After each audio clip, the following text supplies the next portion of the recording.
नमस्कार, आप देख रहे हैं न्यूज़ 9 नेटवर्क और इस वक्त मैं हूं आपके साथ इस बुलेटिन में अरविंद कुमार सिंह। आइए शुरुआत करते हैं आज की खबरों का सिलसिला।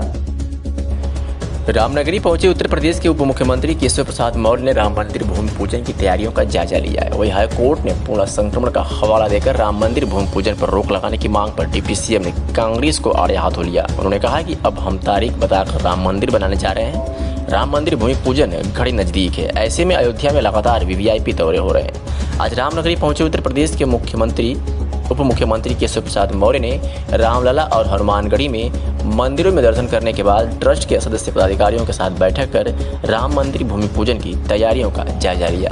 अयोध्या पहुंचकर डिप्टी सीएम केशव प्रसाद मौर्य ने रामलला और हनुमानगढ़ी मंदिरों में दर्शन पूजन किया। इसके बाद उन्होंने राम जन्मभूमि तीर्थ क्षेत्र के अध्यक्ष व मणिराम दास छावनी के पूज्य महंत नृत्य गोपाल दास से मुलाकात की।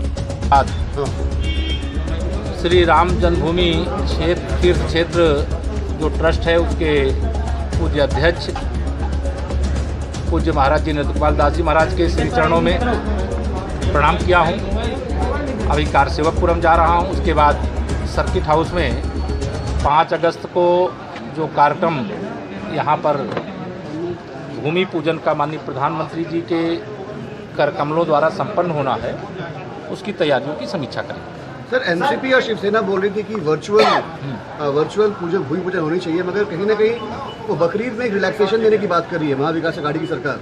कैसे देखते हैं मौर्य जी? देखिए, रामलला की जन्मभूमि पर भव्य मंदिर का निर्माण होने जा रहा है और भूमि पूजन का कार्यक्रम 5 अगस्त को है और सभी लोगों को जय श्री राम। कोरोना से सर बहुत कम लोग आ रहे हैं, आप लोग हालांकि इसको फॉलो भी कर रहे हैं, लेकिन सर उन प्रमुख लोगों में कौन कौन होगा सर, अगर कुछ नाम बता। ये बात जो सब बताने का है वो सरकार का विषय नहीं है। वो श्री राम जन्मभूमि तीर्थ क्षेत्र जो न्यास बना हुआ है उस न्यास के द्वारा सब कुछ बताया जाएगा। हम मंदिर निर्माण की दृष्टि से, भूमि पूजन की दृष्टि से सरकार के नाते कोई सूचना नहीं दे सकते। हम लोग उसमें न्यास के माध्यम से, ट्रस्ट के माध्यम से बुलाने पे प्रधानमंत्री जी सहित जो लोगों को आमंत्रित किया होगा वो शामिल होंगे, लेकिन जो विषय ट्रस्ट का है वो ट्रस्ट से पूछना चाहिए। हम लोग अयोध्या जी को, अयोध्या नाथ जी की कृपा छाया में अच्छा से अच्छा बनाने का प्रयास करेंगे।